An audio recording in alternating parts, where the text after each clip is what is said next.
सिद्धेभ्यः ॐ नमः सिद्धेभ्यः ॐ नमः सिद्धेभ्यः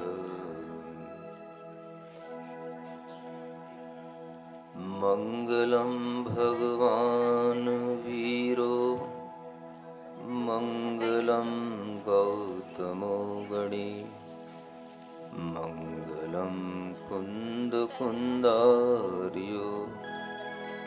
जैनधर्मोऽस्तु मङ्गलम्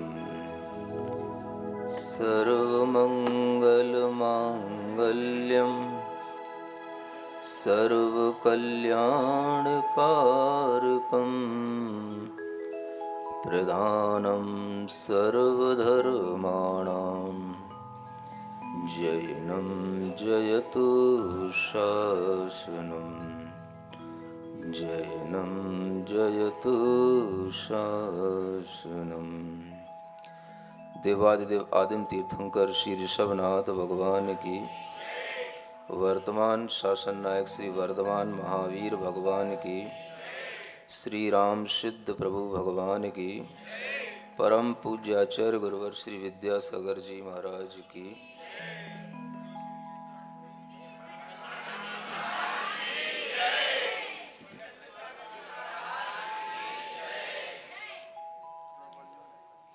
श्री राम चरित्र कीर्तन एक लघुकाय ग्रंथ है जिसके माध्यम से हम उन सिद्ध प्रभु श्री राम भगवान की कथा का श्रवण करेंगे जिनके बारे में हर कोई जानता है।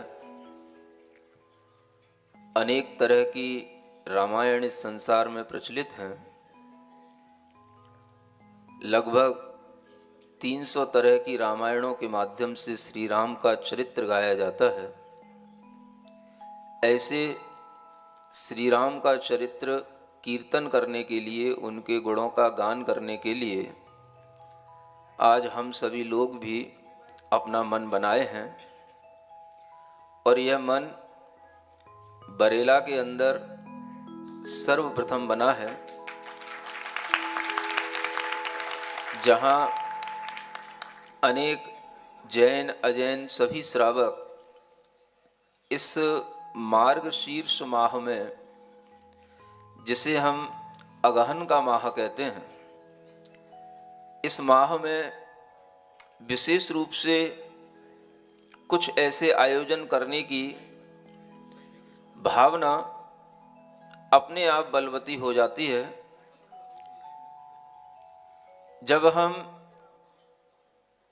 हिंदी तिथि के अनुसार इन मासों का कुछ विज्ञान समझते हैं, कुछ वर्णन करते हैं, तो उसमें मार्गशीर्ष माह का भी अपना एक विशेष महत्व होता है।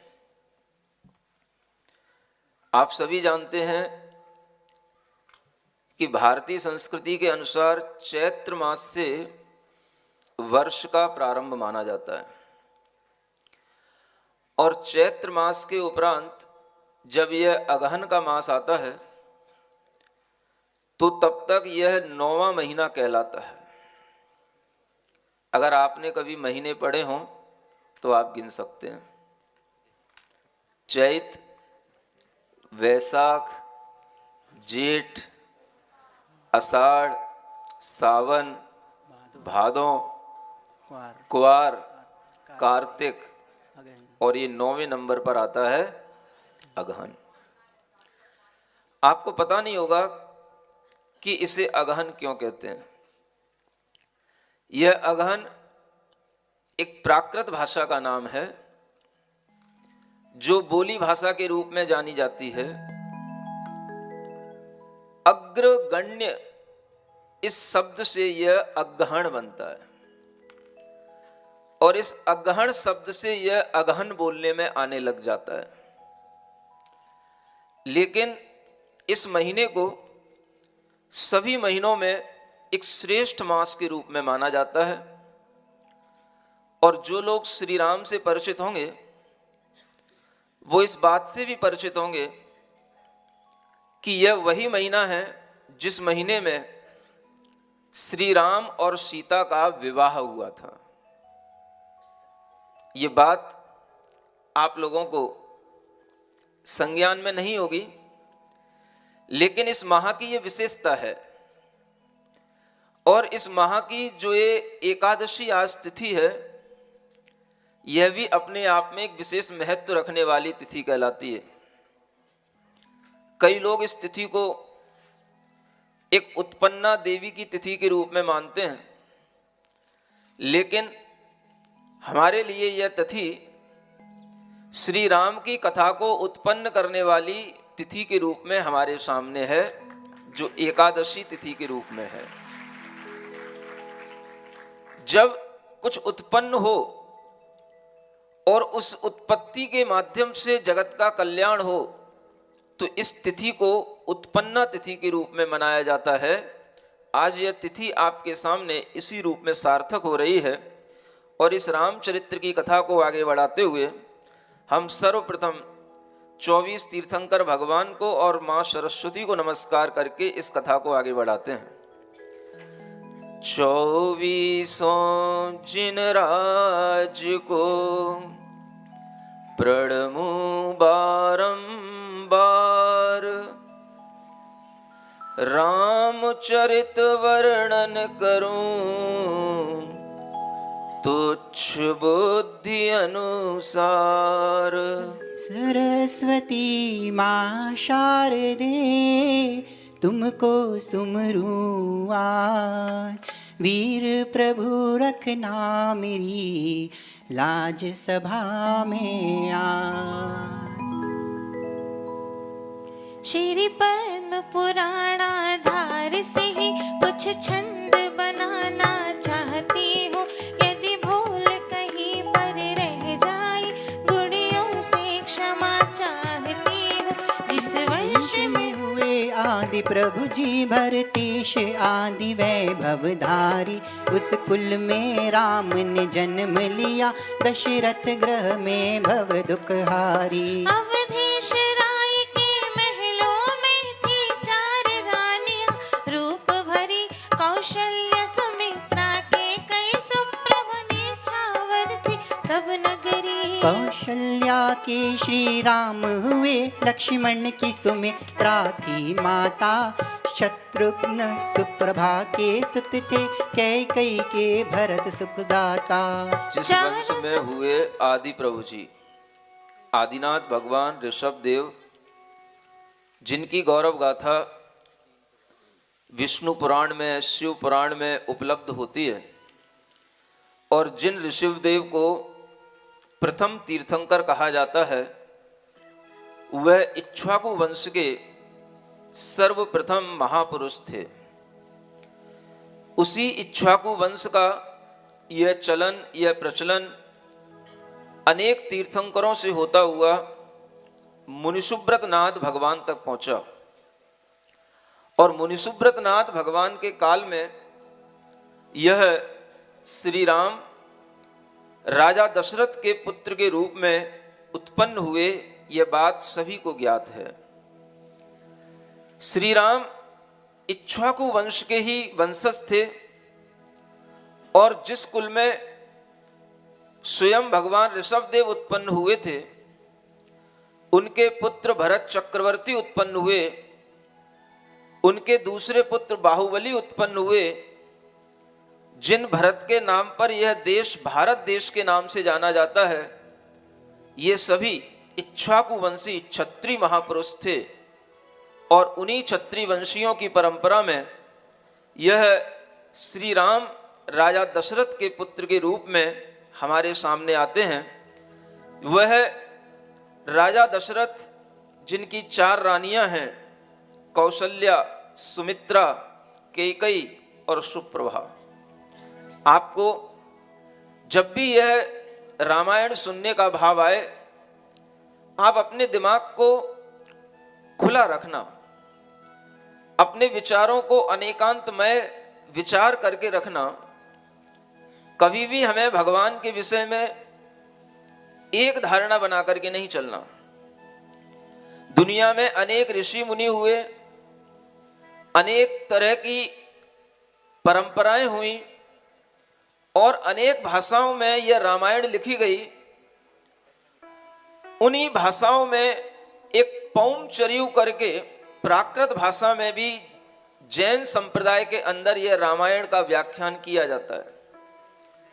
और फिर उसी के उपरांत रविशेन आचार्य के माध्यम से एक पद्म पुराण की भी रचना हुई, जिनके माध्यम से पूरा श्री राम का चरित्र पद्म पुराण में वर्णित किया गया।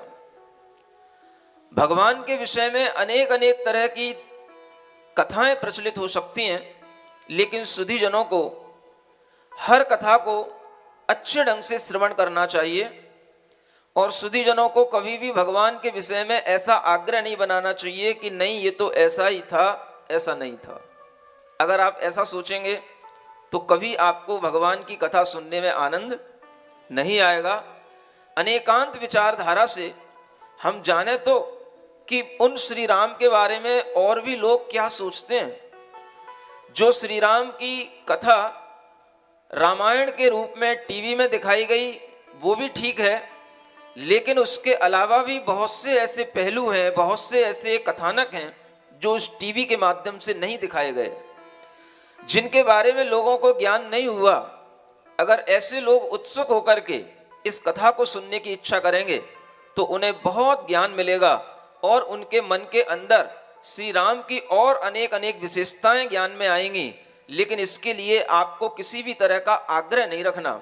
अपने मन के अंदर ये विचार रखना कि जो यहाँ बताया जा रहा है ऐसा भी प्रचलित है, ऐसा भी होता आया है और यह भी हमारे लिए एक नई बात सुनने को मिली है। ऐसा आप अपने अंदर जब अपने ज्ञान का विस्तार करेंगे तो आपको बहुत आनंद उत्पन्न होगा। इसी आनंद को उत्पन्न करने के लिए अनेकांतिक दृष्टिकोण से जैन रामायण के अनुसार हमें भगवान श्री राम का चरित्र सुनने के लिए यह एक मौका मिला है। और इस मौके पर जब हम ये देखते हैं कि उन अयोध्या नगर के अधिपति राजा दशरथ के ये कौशल्या, सुमित्रा, कैकेयी और सुप्रभा जैसी ये चार महारानियां थीं। उनमें कौशल्या के माध्यम से श्री राम की उत्पत्ति हुई, लक्ष्मण की उत्पत्ति सुमित्रा मां से हुई, शत्रुघ्न सुप्रभा मां से उत्पन्न हुए और कैकेयी से भरत की उत्पत्ति हुई। और ये चारों महापुरुष जिनके नाम आप सब लोगों को परिचित हैं, ये सब अच्छे धनुर्धर थे, अच्छे शास्त्रों के ज्ञाता थे, समाज की मर्यादाओं में चलने वाले थे।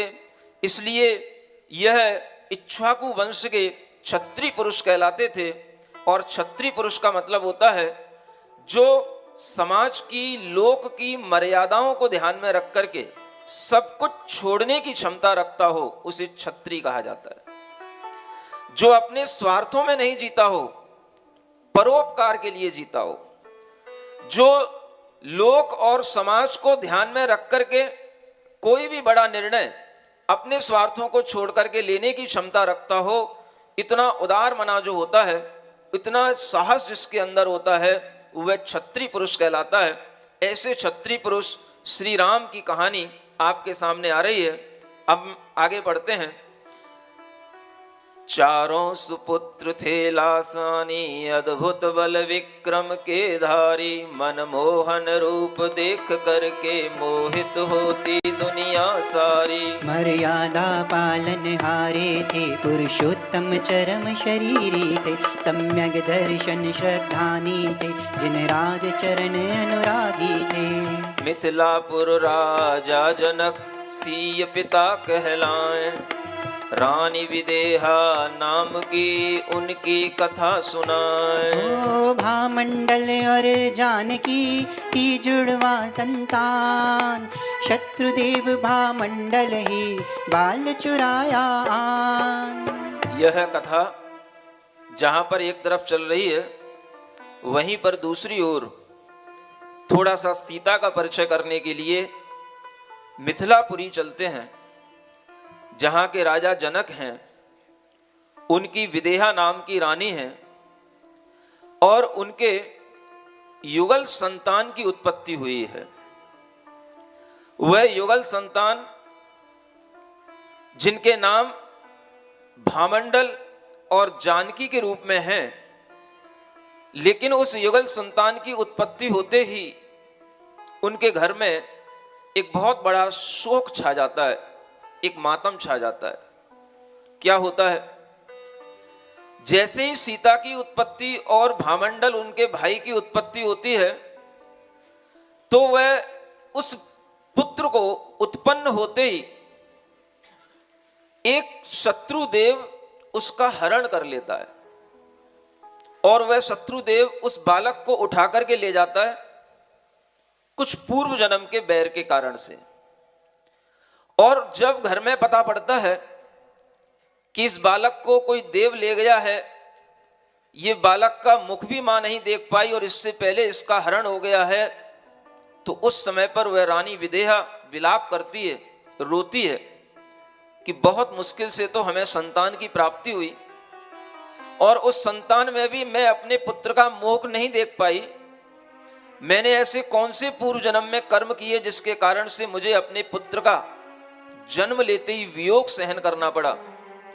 ऐसा विचार वह करती है और इधर वह पुत्र कौन हरण करके ले जाता है, कैसे उस पुत्र का कहां पर निर्वाह होता है, ये आगे की घटना आपके सामने आ रही है।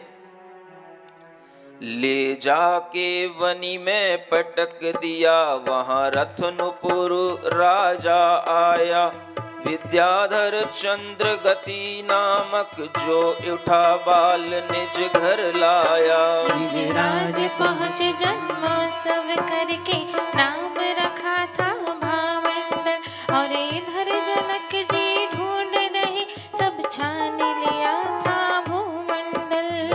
पुत्र मिला कहीं पर नहीं, लुटा दिया सबको, हार मान कर सिया पर ही की ना संतोष।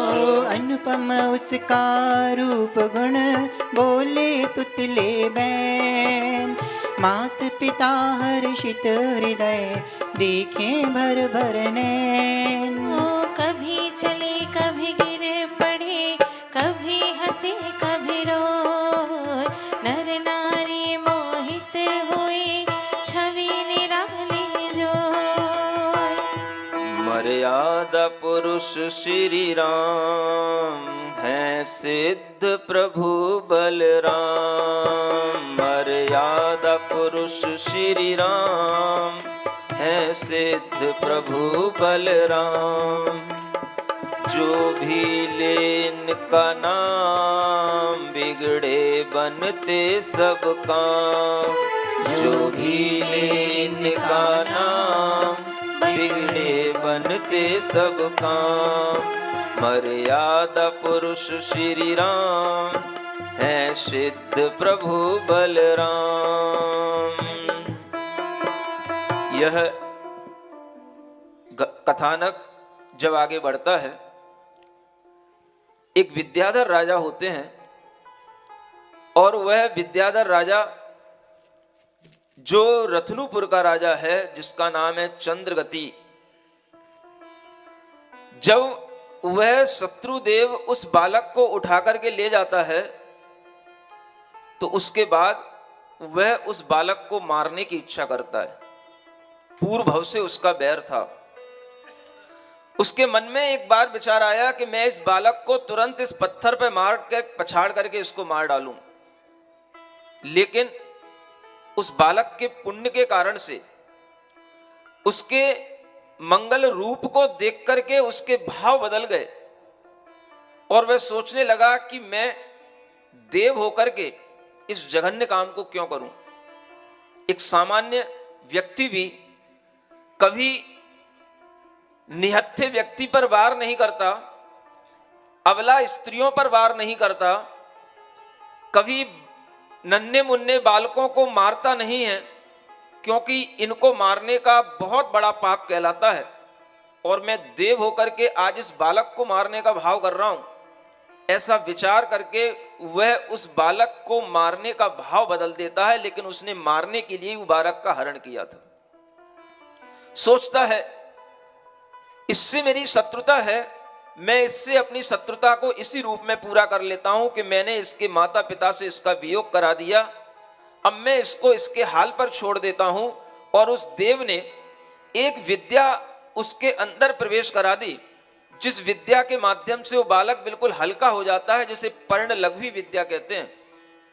पत्ते के तिनके की तरह वह बालक हल्का हो जाता है और वह बालक ऊपर से वह गिरा देता है। उस बालक को कुछ नहीं होता अगर वो नीचे भी आ जाता उस विद्या के कारण से, लेकिन उस बालक के पुण्य के कारण उसे उस रत्नुपुर के राजा विद्याधर चंद्रगति ने उसको बीच में ही थाम लिया और उस बालक को बीच में ही अपनी गोदी में ले लिया और उसे उठा करके अपनी रानी के पास ले गया।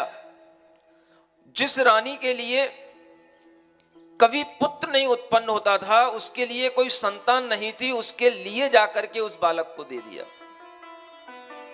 रानी से कहा, लो तुम्हारे लिए आज देवो पुनीत रत्न लाया हूं, देवो पुनीत यह बालक लाया हूं, यह बालक आपके लिए उत्पन्न हुआ है, यह आपका बालक है।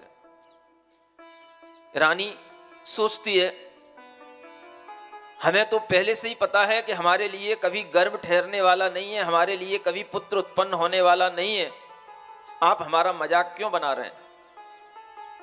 तो वह चंद्रगति विद्याधर राजा कहता है, किसी का भी पुण्य कभी भी किसी के सामने आ सकता है। ऐसा विचार मत करो कि तुम्हारे लिए पुत्र नहीं हो सकता है कि तुम्हारे लिए गर्भ से पुत्र नहीं हो सकता, लेकिन देवों के माध्यम से तुम्हारे लिए पुत्र की उत्पत्ति हो सकती है। ये वही देवोपनीत पुत्र तुम्हारे सामने लेकर के आया है। जब उस पुत्र को वह रानी देखती है, विचार करती है कि यह पुत्र तो बहुत सुंदर है, इसके दोनों कानों में ये बड़े बड़े कुंडल कहां से आ गए, जो कुंडल उस देव ने उस बालक को पहना करके उसे ऊपर से छोड़ा था, उस पर्ण लघवी विद्या के साथ छोड़ा था।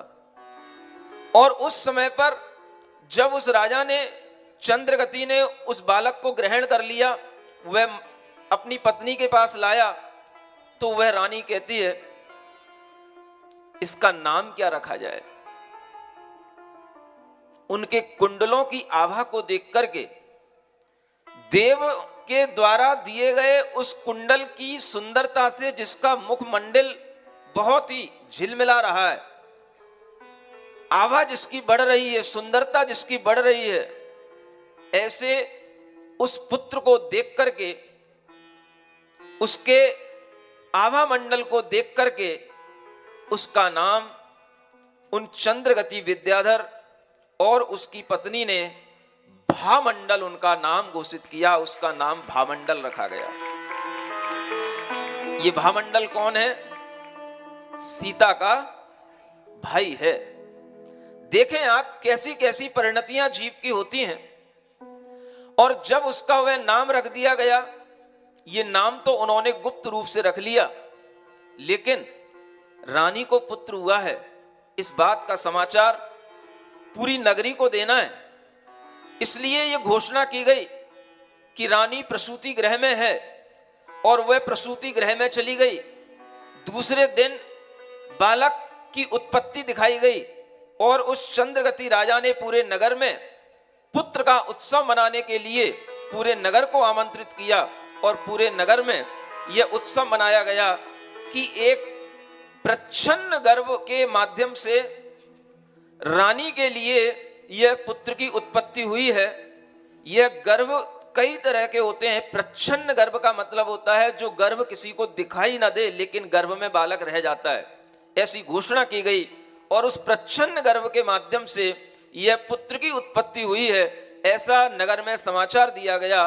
पुत्र का उत्सव मनाया गया और सभी लोगों ने उन भामंडल के उत्सव में शामिल होकर के पूरी नगरी में आकर के राजा को बधाई दी।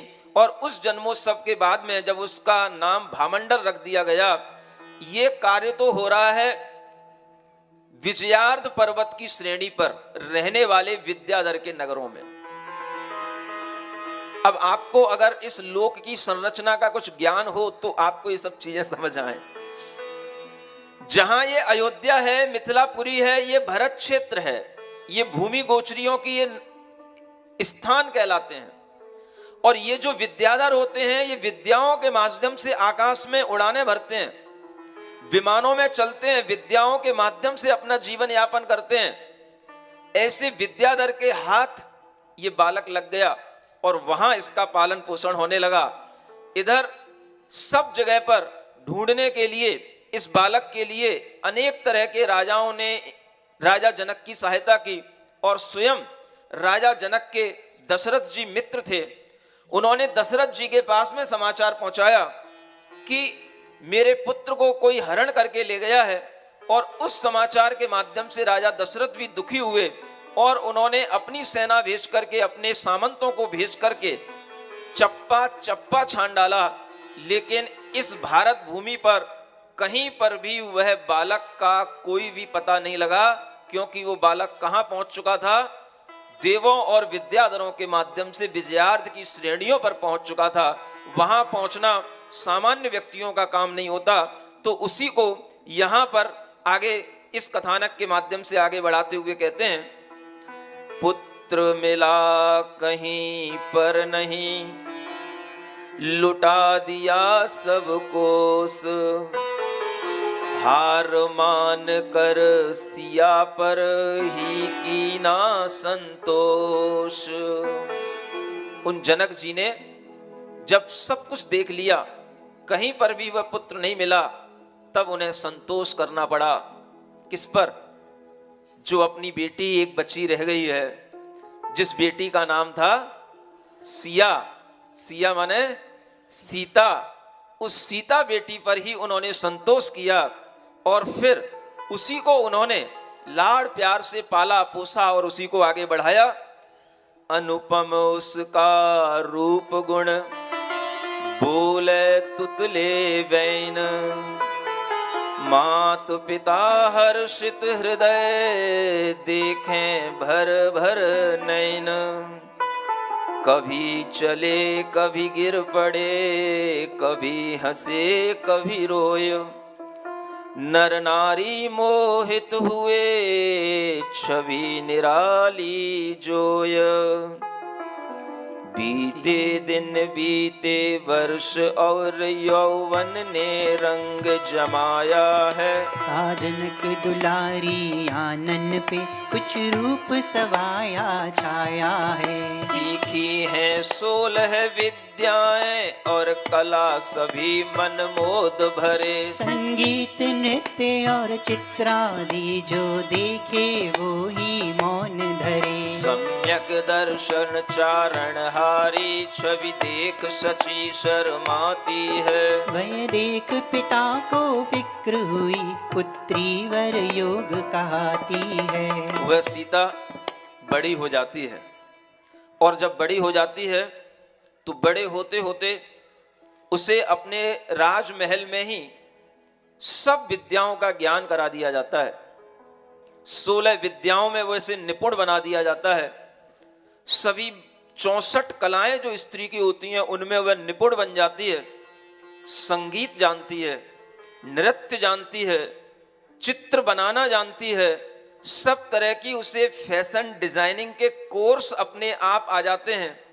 सब तरह की उसे पाक शास्त्र की कलाएं आती हैं और सब तरह का वह विज्ञान, चाहे वो ज्योतिष का हो चाहे वास्तु का हो, वह सब विज्ञान उसके ज्ञान में उसे आ जाता है। और इसे देख करके सची जो स्वर्ग के इंद्र की इंद्राणी होती है वह भी उसे देख करके, उसके रूप को, उसके यौवन को देख करके शर्माती है और विचार करती है कि यह सम्यक दर्शन को धारण करने वाली इस पिता की यह पुत्री कितनी सौभाग्यवती है, जिसके कारण से पूरे नगर में, पूरे राजमहल में हमेशा सबके लिए आनंद बना रहता है। लेकिन बेटी को बड़ा होते देख करके पिता के मन में चिंता उत्पन्न होती है और होनी भी चाहिए। जब बेटी बड़ी हो जाती है, माता पिता उसका पालन कर लेते हैं और जब उसे देखते हैं कि यौवन संपन्न हो गई है तो हर माता पिता के मन के अंदर सबसे प्रथम विचार आता है कि इस बेटी के लिए उचित वर की तलाश की जाए।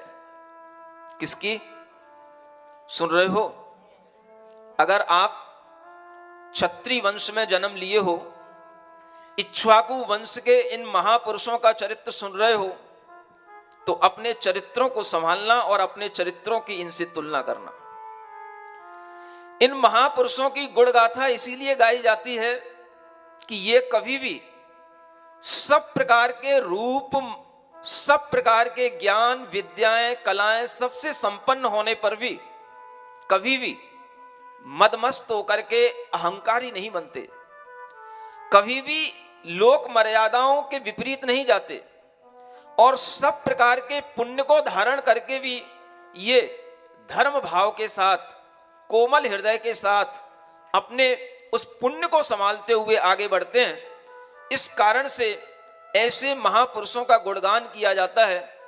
आज हमें जितना राम के चरित्र के प्रति अनुराग रहता है उतना ही हमारे अंदर सीता के चरित्र के प्रति भी अनुराग होना चाहिए।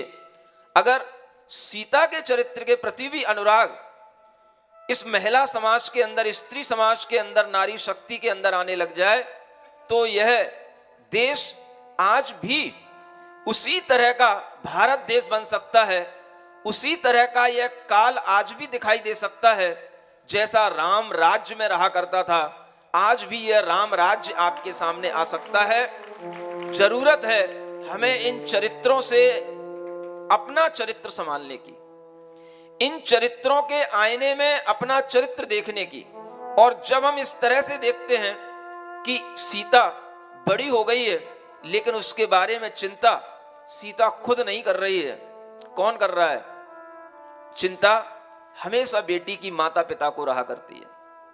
ये बात नहीं है कि जिन बेटियों को लिए स्वतंत्र छोड़ दिया जाता है वह बेटियां सोचें कि ये मेरा जीवन है, मेरे जीवन का अधिकार मेरे लिए है, आप मेरे जीवन के बारे में निर्णय लेने वाले कौन होते हैं। इस तरह की जो बेटियां बातें करती हैं, इसका मतलब है कि उन्हें अपनी माता पिताओं की भावनाओं का, उन्हें अपनी माता पिता के प्रति सम्मान का कोई ख्याल नहीं है। ये वचन बताते हैं कि अगर हमारे अंदर अपने से बड़ों के प्रति सम्मान नहीं होगा, उनके प्रति भावनाएं हमारी जुड़ी हुई नहीं होंगी, तभी हमारे अंदर से इस तरह की बातें निकलती हैं। अन्यथा कुलीन जो स्त्रियां होती हैं, अच्छे कुल में उत्पन्न हुई जो स्त्रियां होती हैं, वो कभी अपने माता पिता से कुछ भी दुर्व्यवहार या दुर्वचन नहीं बोलती और कभी भी अपने माता पिता के सामने ऐसा नहीं कहती कि मेरी जिंदगी में दखल अंदाजी करने वाले आप कोई नहीं है। भले ही कानून आपके लिए बने हुए हों कि 18 वर्ष के बाद में आपके लिए कोई दखल अंदाजी नहीं करेगा, आप अपना निर्णय ले सकती हैं, लेकिन वो कानून आपकी सुरक्षा के लिए होते हैं। उन कानूनों से आपकी जिंदगी नहीं चल सकती। जिंदगी चलेगी जब हम माता पिता के बात मान करके, माता पिता को ही आगे रख करके, माता पिता को सम्मान देते हुए हम अपना आगे का जीवन, अपना आगे का वर, उसका निर्णय करें, तभी इस जीवन में सुख और शांति आ सकती है। और जो महिलाएं इस तरह से विवाहित होकर के अपना जीवन जीती हैं वो आज भी सुख शांति पूर्वक जी रही हैं, और जिन्होंने कुछ भी अपने तरह से कार्य किए हैं वो लोग आज भी दुखी हैं, आगे भी दुखी रहेंगे। ये ध्यान रखना, भारतीय संस्कृति में माता पिता को अधिकार होता है कि वह अपनी बेटी के लिए उचित वर का चयन करे, और वह वर का चयन करने के लिए बेटी को भी स्वतंत्र छोड़ा जाता है। कैसे छोड़ा जाता है आप देखिए, इस कथानक से आपको ज्ञात होगा। उसी समय का जिक्र है, म्लेच्छों का सरदार आया दक्षिण देश से लेकर सैन्य अपार।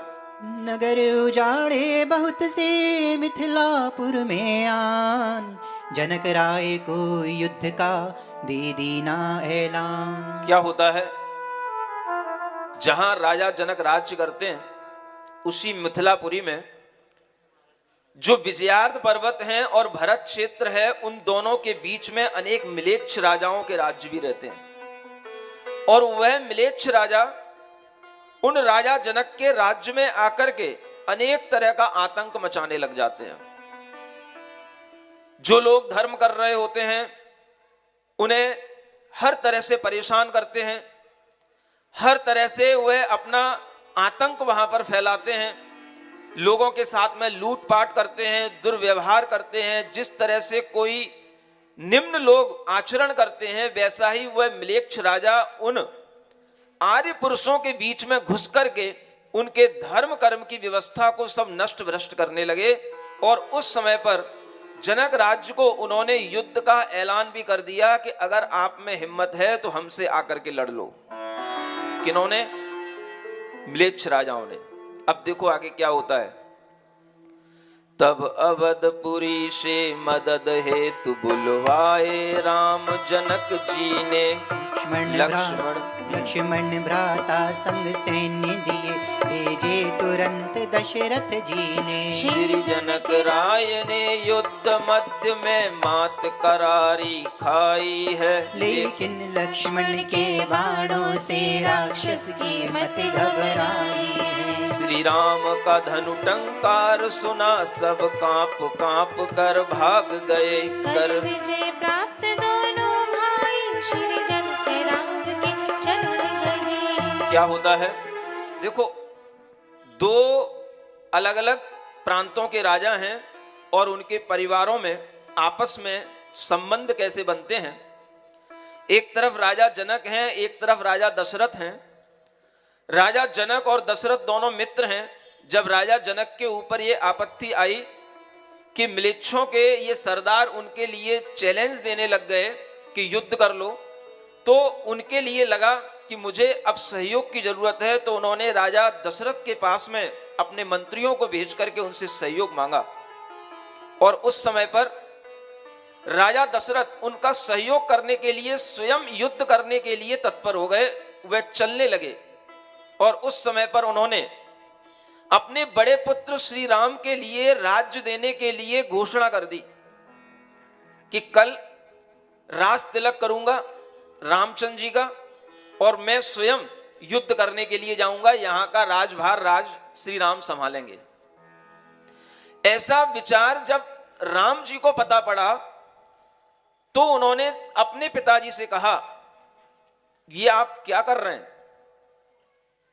तो वह राजा दशरथ कहते हैं, ये दुष्ट लोगों ने आकर के राजा जनक के देश में उत्पात मचा रखा है। इनको विनष्ट करने के लिए, इनका शमन करने के लिए मुझे युद्ध करने के लिए जाना है।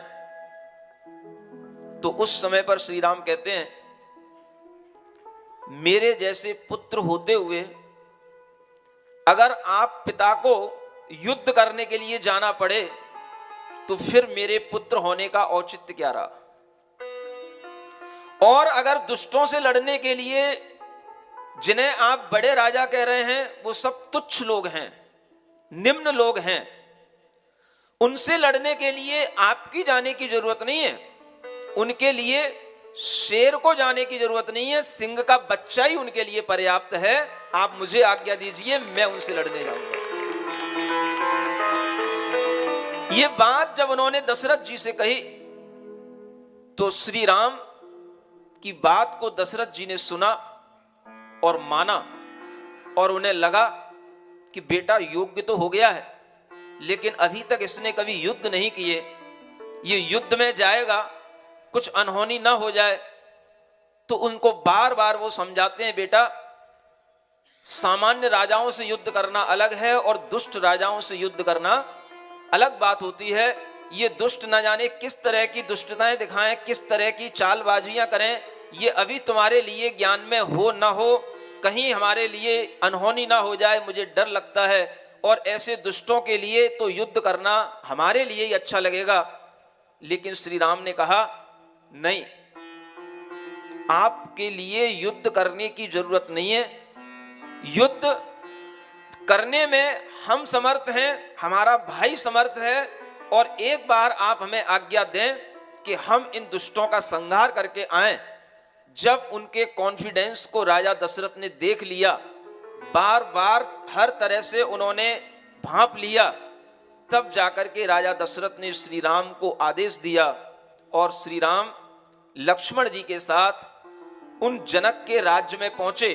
और वहां जाकर के जब देखा तो उस समय पर उन जनक जी को और उनके भाई का नाम था कनक, उन कनक राजा को भी उन म्लेच्छ राजाओं ने, उनके सरदारों ने घेर लिया था। और उनको छुड़ाने के लिए लक्ष्मण जी ने जब अपने बाण चलाए तो वो सारे राजा तहस नहस हुए, वो सारे राजा इधर उधर भागे। और फिर जाकर के उन रामचंद्र जी ने भी उन सरदारों से युद्ध किया।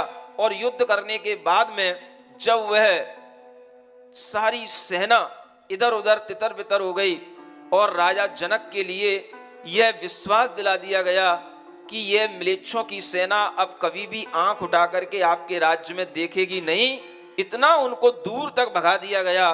तब जाकर के वह दोनों राम और लक्ष्मण राजा जनक के पास पहुंचते हैं और उनकी रक्षा भी की, लेकिन अपने से बड़े हैं, पिता तुल्य हैं, तो उनके चरणों में नमस्कार भी करते हैं, बड़ों का सम्मान करते हैं। और बड़ों का सम्मान करके जो आशीष मिलता है, जो उनका वरदान मिलता है, जो उनसे कृपा मिलती है, उसके माध्यम से उनका सौभाग्य बढ़ता है।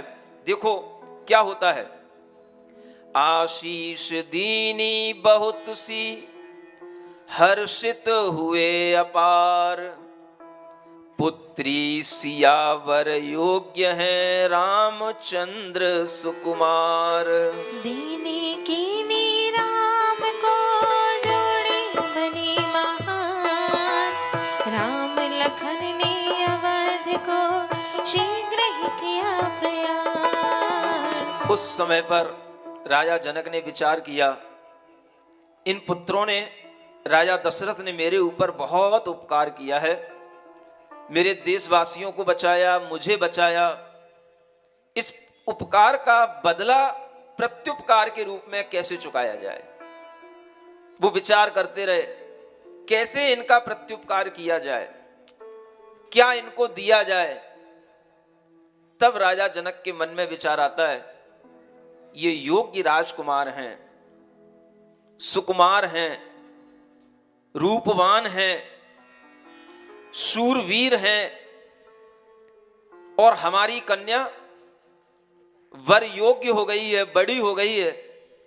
तो उन्होंने अपने मन में विचार किया कि ये कन्या, इस सीता का विवाह राम के साथ किया जाएगा। और इस तरह का उन्होंने विचार कर लिया। दशरथ जी के पास भी संदेश पहुंचा दिया, लेकिन अभी विवाह हुआ नहीं, ये विचार हुआ है अभी। सुन रहे हो आप लोग, क्या सुन रहे हो, कैसे विचार किए जाते हैं। और जब ये विचार आगे बढ़ता है तो बीच में क्या हो जाता है, क्योंकि श्रेयांसी बहुंसी विघ्नानि, अच्छे कार्य में अनेक विघ्न आते हैं। और जब भी इस तरह के विघ्न आते हैं तो उन विघ्नों के माध्यम से ही उन महापुरुषों के धैर्य की, पराक्रम की परीक्षा होती है। और इस तरह के विघ्नों को जीत लेने के बाद ही उनका शौर्य प्रकट होता है, तब जाकर के जगत में उनकी जय जयकार होती है। इसलिए विघ्नों से कभी डरना नहीं चाहिए। जब भी आपके जीवन में विघ्न आते हैं, इन महापुरुषों के जीवन में भी देखो कि विघ्न आते हैं। और दोनों राजा जनक और राजा दशरथ चाहते हैं, हाँ अच्छा है, तुम्हारी बेटी का मेरे बेटे से विवाह हो जाए, तुम्हारे बेटे का मेरी बेटी से विवाह हो जाए। लेकिन उस विवाह के बीच में भी बहुत कुछ परीक्षा देना अभी शेष है। वो क्या होता है, यहां पर आपके लिए बताया जा रहा है। अनेक तरह के शास्त्रों में नाम मिलते हैं, और उन नामों के माध्यम से आप लोग ऐसा नहीं समझ लेना कि ये नाम हमारे यहाँ पर या हमारी किसी दूसरी रामायण में उन नामों का कोई व्यक्ति है तो ये वही व्यक्ति है। कई बार ऐसा होता है, एक नाम के कई पात्र सामने आते हैं, और उस नाम का हम ऐसा अर्थ ना ले लें कि हमारे यहाँ पर इस नाम के माध्यम से तो बहुत कुछ अलग कहा जाता है, आपके यहाँ पर इस नाम के माध्यम से कुछ अलग कहा जा रहा है। आप ये विचार करें, जो आपके यहाँ पर नारद ऋषि हैं वो अलग हैं, और यहाँ पर जो ये नारद का वर्णन किया जा रहा है वो नारद अलग हैं। इन दोनों को अगर हम अलग अलग मान करके चलेंगे तो हमारे लिए समझ में आएगा कि उस समय पर भी अनेक पात्र हुआ करते थे, और उन पात्रों का एक अलग तरह का एक कथानक हमारे सामने आ रहा है। जो प्रचलित रामायण है, जिसे वाल्मीकि रामायण के माध्यम से सुना जाता है, उनमें इस तरह का कथानक नहीं उपलब्ध होता है। तो यहाँ पर अब देखते हैं कि बीच में एक नारद मुनि का वर्णन आ रहा है। ये नारद मुनि वो नहीं है जिन्हें आप जिस तरह से नारद मुनि समझते हैं, यहाँ के ये पात्र अलग हैं, ये बात अपने दिमाग में रखना। नारद मुनि कलह प्रिय उनकी सुनी बयान, राम गुणों पर मुग्ध हो आए अवध महान। सुन सीता संबंध को सोचे बारंबार, क्या जाने कैसी लली है वह जनक दुलार। ये बात नारद के पास में पहुंचती है कि ये पता नहीं ये कौन सी सीता है, कैसी है, जिसका संबंध राम से होने वाला है। और ऐसी बातें बहुत जल्दी हवा की तरह फैलती हैं, नहीं समझे। मगनी होने से पहले भी अगर किसी की बात भी चलना शुरू हो जाए, कोई आपस में विचार भी करना शुरू कर दे, तो ये बातें हवा से भी तीव्र गति से फैलती हैं। और ऐसी बात यह अभी कुछ हुआ नहीं, लेकिन आपस में राजा जनक और दशरथ ने विचार किया ही था कि ये बात नारद जी के पास में पहुंची।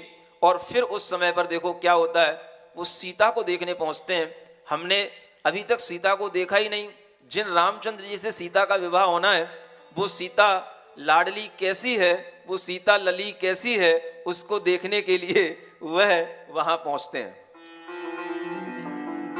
जाके देखूं सिया की मैं सुघराई, जाके देखूं सिया की मैं सुघराई, जिसको वरने जाहि श्री रघुराई, जिसको वरने जाहि श्री रघुराई। श्री राम बड़े गुणवान और बलधारी, यह देखूं जाकर योग्य भी है सुकुमारी। चल दिए गगन मग फौरन वीणाधारी, चुपके से पहुँचे सीता महल मझारी। सीता दर्पण के पास तभी थी आई, नारद छवि देखी भूल गई चतुराई। था जटा जूट को पीन सुशोभित बाना, नहीं देवर्षि को सीता ने पहचाना। भय खाकर फौरन माता के ढिंग आई, कह हाय गिरी सीता को मूर्छा आई। घिर गए अचानक मुनि महलों में आई, कठिनाई से उन अपनी जान बचाई। क्या हुआ तो समझ आ रहा है। मर्यादा पुरुष श्री राम है, सिद्ध प्रभु बलराम। मर्यादा पुरुष श्री राम, जो भी ले इनका नाम, जो भी ले इनका नाम, बिगड़े बनते सब काम। मर्यादा पुरुष श्री राम है सिद्ध प्रभु बलराम। दशरथ जिनके जनक कहाए, कौशल्या नंदन कहलाए। श्रुत जिनके जनक कहाए, कौशल्या नंदन कहलाए। इक्ष्वाकु वंशज की शान, क्षत्रिय वर्णी जगत महान। मर्यादा पुरुष श्री राम है, सिद्ध प्रभु बलराम। जो भी ले इनका नाम, बिगड़े बनते सब काम। मर्यादा पुरुष श्री राम है, सिद्ध प्रभु बलराम। क्या होता है, कथानक आगे बढ़ता है। नारद जी सीता के महल में पहुंचते हैं और सीता नारद को जानती नहीं। इनका काम होता है कहीं भी अचानक से घुस जाना। और जब वह उनके महल में घुस गए, वो डर गई। ये जटाजूटधारी थे, पहले इसने कभी उनको देखा नहीं था, और वह डर करके अपनी माँ के पास दौड़ के गई। और जब तक वह दौड़ के गई, माँ के पास जाकर के इतनी घबरा गई कि मूर्छित हो गई। और उसकी मूर्छा को देख करके सभी महल के जो बड़े बड़े सामंत थे, योद्धा थे, वो आ गए कि किसने इसको डरा दिया। और देखा तो नारद जी को उन सामंतों ने पकड़ लिया। वो अपने अलग तरह की विद्या अपने पास में रखते थे, जैसे तैसे उन्होंने अपनी विद्या का प्रयोग किया और वहां से अपनी जान बचा करके भाग निकले।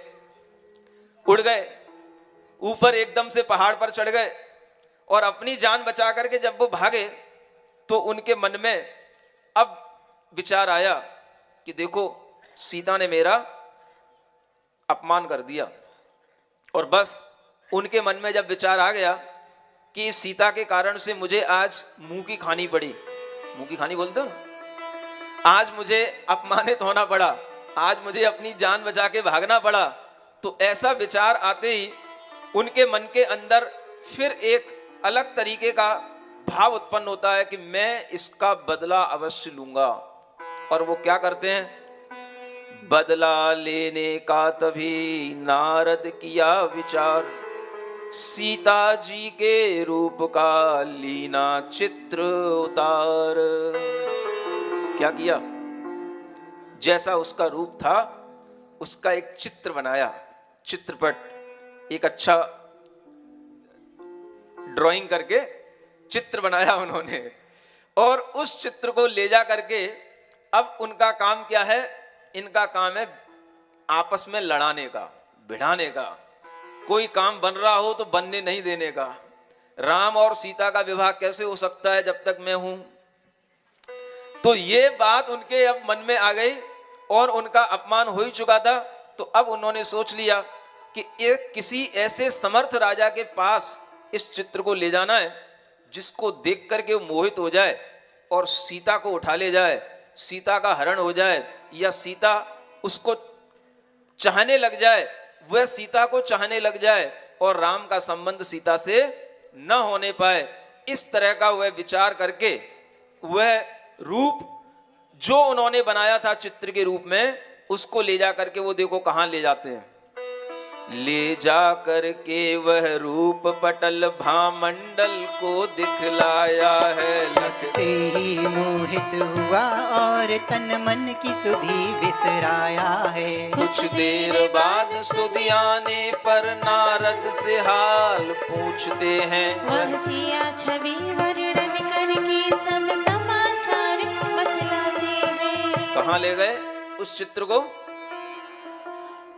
विद्याधरों का राजा, वह चंद्रगति विद्याधर का छोटा सा बालक अब बहुत बड़ा हो गया था, क्योंकि जैसे सीता जितनी बड़ी हो गई उतनी बड़ा वो भामंडल हो गया। लेकिन न सीता ने कभी भामंडल को देखा, ना भामंडल ने कभी सीता को देखा। थोड़ी व्यवस्था बनाया करो। और उस समय पर वह भामंडल जब उस चित्र को देखता है, उस छवि को देखता है, तो उस समय पर वह उसके रूप सौंदर्य को देख करके इतना मोहित, इतना मुग्ध हो जाता है कि उसे उसके अलावा और कुछ भी अच्छा नहीं लगता।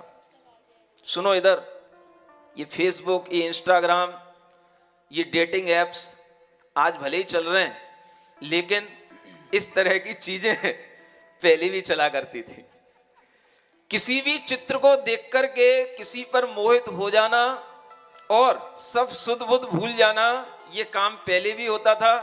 पहले इस तरह के चित्र चला करते थे।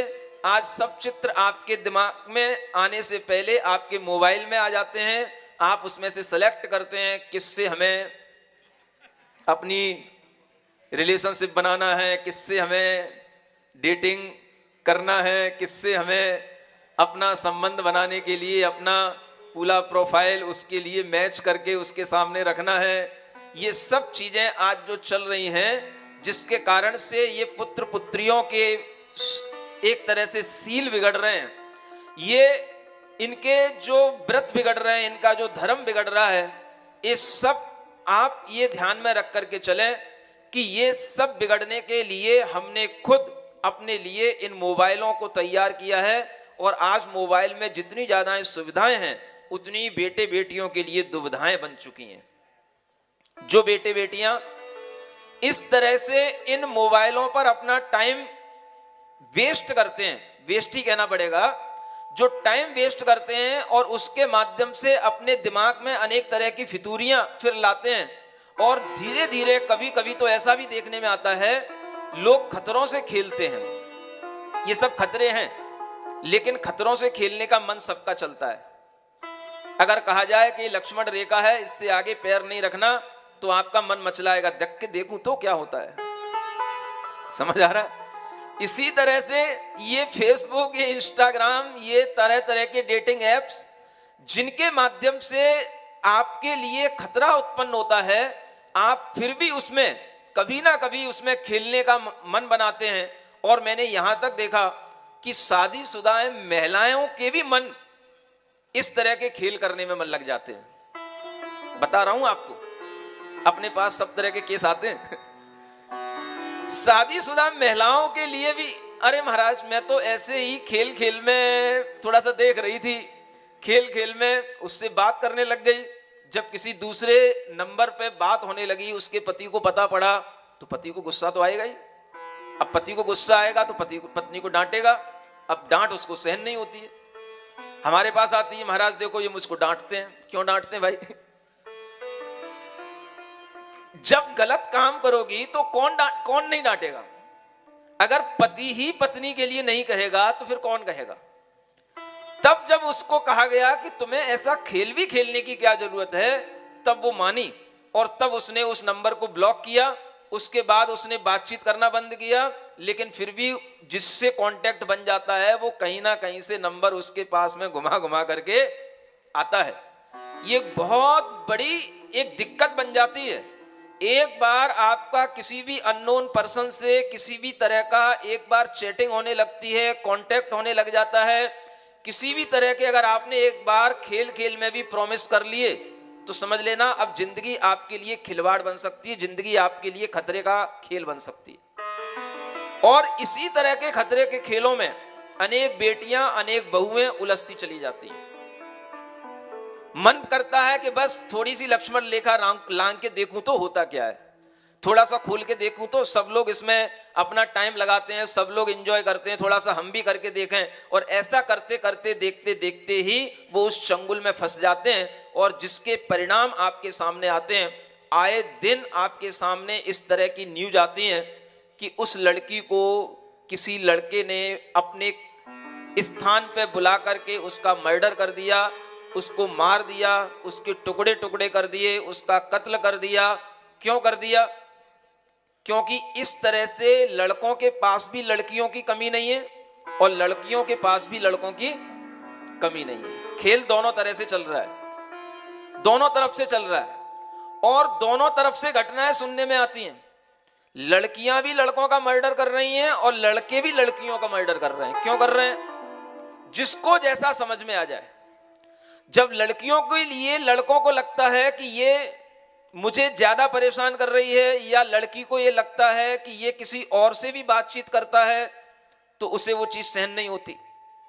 उसके संबंध कई से हैं और वो समझती है कि ये केवल मेरे लिए ही है, और जब उसे पता पड़ता है कि ये संबंध कईयों से बनाए हुए हैं, तो फिर वह उससे कुछ पूछताछ करती है, उसकी जानकारी लेती है। और जब लड़के को ये पता पड़ जाता है कि ये मेरी जिंदगी में इस तरह से जांच पड़क कर रही है, तो वह उसको अपनी जिंदगी से हटाने के लिए बड़े बड़े निर्णय ले लेता है। और उसी के परिणाम निकलते हैं कि लड़कियों की कम उम्र में अचानक से उनके मर्डर होते हैं, उनके कत्ल होते हैं, और फिर बाद में पुलिस उसका किसी भी तरह से तहकीकात करती है। लेकिन जो काम हो गया, जान जिसकी चली गई वो तो चली गई। ये खेल ऐसे चल रहे हैं, जिन खेलों से अगर हम अपने बेटे बेटियों को नहीं बचा पाए, तो ये खेल उन बेटे बेटियों के जीवन को बर्बाद कर रहे हैं।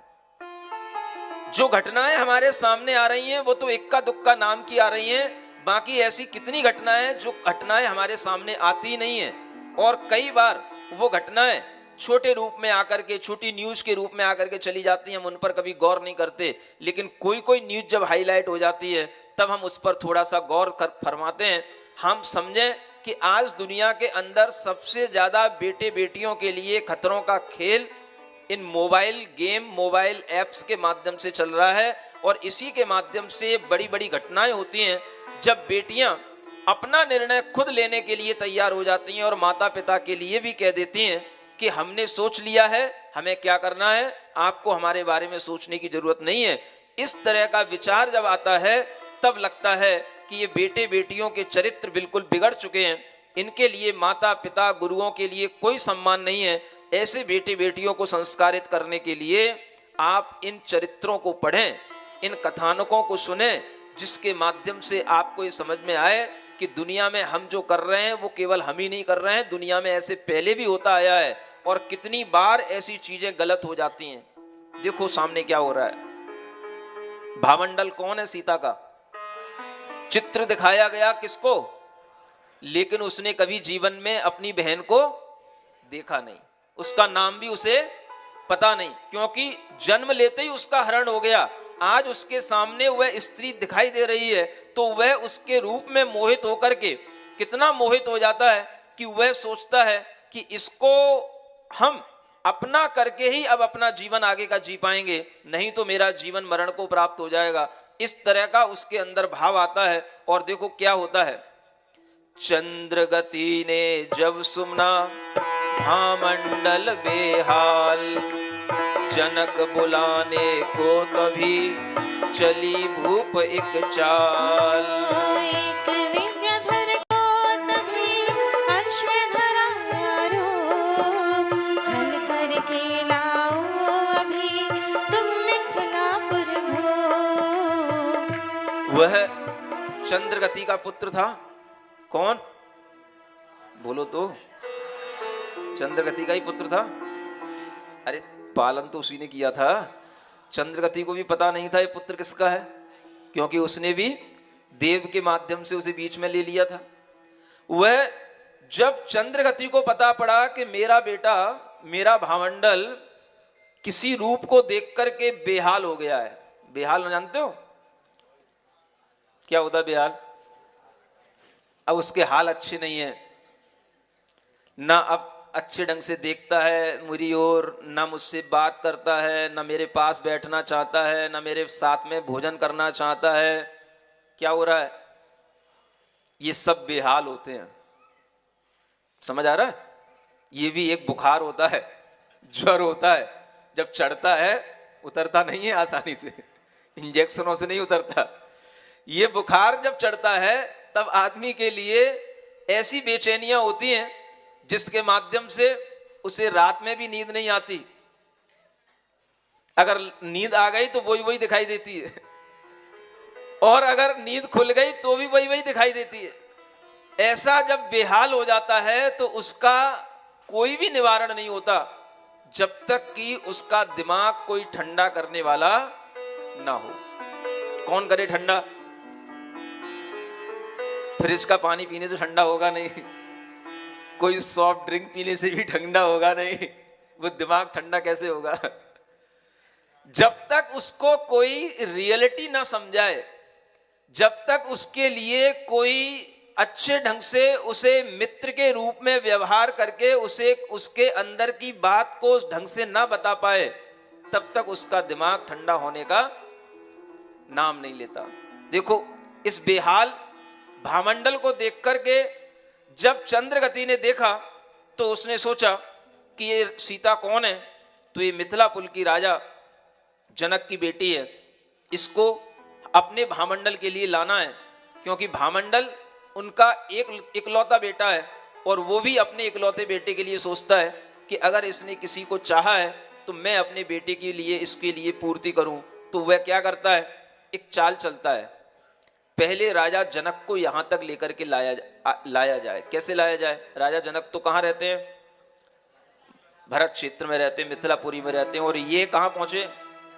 ये विजयार्ध पर्वत की श्रेणियों पर जहां विद्याधर राजा रहते हैं वहां एक ये रत्नुपुर के राजा ये भामंडल ये वहां रहते हैं। अब वहां पर उन राजा जनक को लाना, उसके लिए एक चाल चली गई, और वह चाल क्या है? आपके सामने एक छोटी सी पंक्तियों के रूप में आ रही है। गगनगामी अश्व उड़कर जनक नगरी में आया है, न ऐसा अश्व देखा है शूर नगरी में छाया है। पकड़ने को सभी दौड़े, सभी ने मात खाई है, चले राजा जनक भी धुन सवारी की समाई है। चढ़े राजा जब ही उस पर उड़ा वह अश्व, पल भर में देश विद्याधरों के आन कर आराम पाया है। क्या हुआ?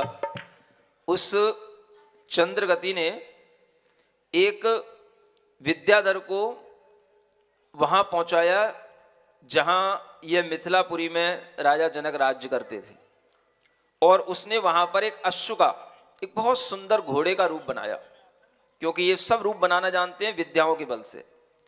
एक अच्छे घोड़े का रूप बनाया जिसे देख करके पूरी नगरी में शोर छा गया कि एक सुंदर घोड़ा आया है, जिसका रूप सौंदर्य, जिसकी चाल, जिसकी थिरकन देखने के लिए पूरी नगरी उमड़ पड़ी। और वह घोड़ा चलते चलते राजमहल तक आ गया, और वहां राजमहल पर आने के बाद जब राजा जनक ने शोर सुना तो उनका मन हुआ कि मैं भी इस घोड़े को देखूं। और देखा तो उन्होंने सोचा कि घोड़े को देखना क्या है, इस घोड़े पर मैं ही सवारी करता हूं। और वे उस घोड़े पर सवारी करने के लिए उस पर बैठ गए, और जैसे ही वो उस पर बैठे तो विद्याधर ने उस घोड़े सहित राजा जनक को ले जा करके वहां रत्नपुर में चंद्रगति विद्याधर के पास वहां तक पहुंचा दिया। और जब वहां जाकर के वह जनक देखते हैं कि मैं कहां आ गया, देश निराला देख कर जनक हुए हैरान, श्री मंदिर में जाए कर पूजे श्री भगवान। उन विद्याधरों के यहाँ पर भी जिनालय बने रहते हैं, मंदिर बने रहते हैं। वह जब वहां उस वन में पहुंच गए और वहां पर उन्हें एक जिन मंदिर मिला, उस जिन मंदिर में जाकर के वो बैठ गए, तब तक उस विद्याधर ने उस अश्व रूप में जो विद्याधर बना था उसने जाकर के वो समाचार चंद्रगति को दिया। और जब चंद्रगति उनके पास में मिलने के लिए आते हैं तो देखो क्या होता है। इतने में चंद्रगति आए, श्री जनक राव को साथ लिया, अपने महलों में ला करके सन्मान सहित ठहराए दिया। फिर समय पाए कर कहने लगे, तुम पुत्री सीता सुकुमारी, वो पुत्र से मम परणा दीजिए, जोड़ी बनेंगी अति प्यारी। तब कही जनक ने, सुनो राय, ऐसा तो नहीं हो सकता है, श्री राम से यह संबंध हुआ कोई भी तोड़ न सकता है। चंद्रगति कहने लगे, हम विद्याधर जान, हमसे यह संबंध कर पाओगे सम्मान। रखे कौन गुण राम में भूमि गोचरी जान, हम चलते आकाश में विद्या बल की शान। मर्यादा पुरुष श्री राम है सिद्ध प्रभु बलराम, मर्यादा पुरुष श्री राम, जो भी ले इनका नाम, जो भी ले इनका नाम, बिगड़े बनते सब काम। मर्यादा पुरुष श्री राम है सिद्ध प्रभु बलराम, मर्यादा पुरुषोत्तम राम है सिद्ध प्रभु बलराम। क्या हुआ? वह चंद्रगति जब राजा जनक से मिलता है तो कहता है कि आप अपनी बेटी का विवाह हमारे पुत्र भामंडल से कर दो, बहुत अच्छा संबंध बनेगा। मैं विद्याधरों का राजा हूं और तुम भले ही जमीन पर रहने वाले हो, लेकिन आपके लिए यह एक अवसर मिल रहा है कि आप हम नवचरों से, आकाश में उड़ने वाले विद्याधरों से अपना संबंध बना सकते हो। उस समय पर वह राजा जनक कहते हैं कि यह संबंध तो केवल रामचंद्र जी के साथ ही बनेगा, क्योंकि हमने मन में विचार कर लिया है कि मैं अपनी बेटी को केवल श्री राम के लिए दूंगा। तो वह कहता है कि अगर ये संबंध हमसे बना लोगे तो बहुत सम्मान मिलेगा, उन भूमि गोचरियों से संबंध बना करके आपको क्या मिलेगा? समझ रहे हो? जो आकाश में उड़ते हैं वो जमीन पे चलने वालों को इसी नजर से देखते हैं। और वह विद्याधर उन श्री राम के लिए कहते हैं कि इस तरह से आपका उनसे संबंध बन भी जाएगा तो कोई बहुत बड़ी बात नहीं होगी, हमसे संबंध बनाओ, हम चलते आकाश में विद्या बल की शान। और इस तरह से जब उनसे विचार रखा गया तो उस समय पर यह बात को सुनकर के वह राजा जनक को गुस्सा आ गया। क्यों आ गया?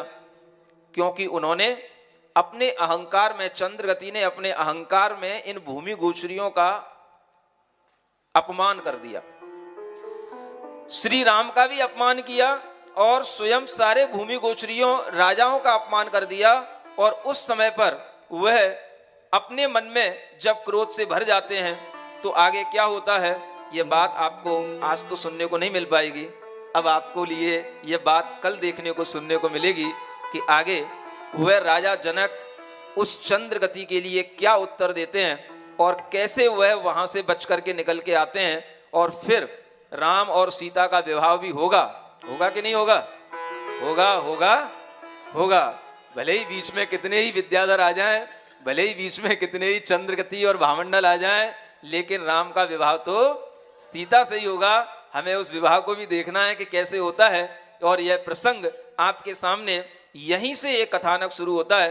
बीच में शुरुआत में जो आपके लिए 4 राजा, 4 प्रकार की जो रानियां और उनके 4 पुत्रों का कोई वर्णन इसमें विशेष रूप से इसीलिए नहीं किया कि आपको संक्षेप से ये कहानी जल्दी बढ़ते बढ़ते दिखाई दे और जल्दी ये कहानी पूर्ण हो। इसके लिए ये जल्दी की तो जाएगी, लेकिन ये जल्दी कितनी हो पाएगी ये आप लोगों के और हमारे ऊपर निर्भर करेगा कि इस कथानक को कितने दिनों में पूरा करना होगा। लेकिन अगर आपका उत्साह बना रहेगा तो ये जरूर है कि इस कथानक को बरेला में ही पूरा करके जाऊंगा। बोलिए शांतिनाथ भगवान की।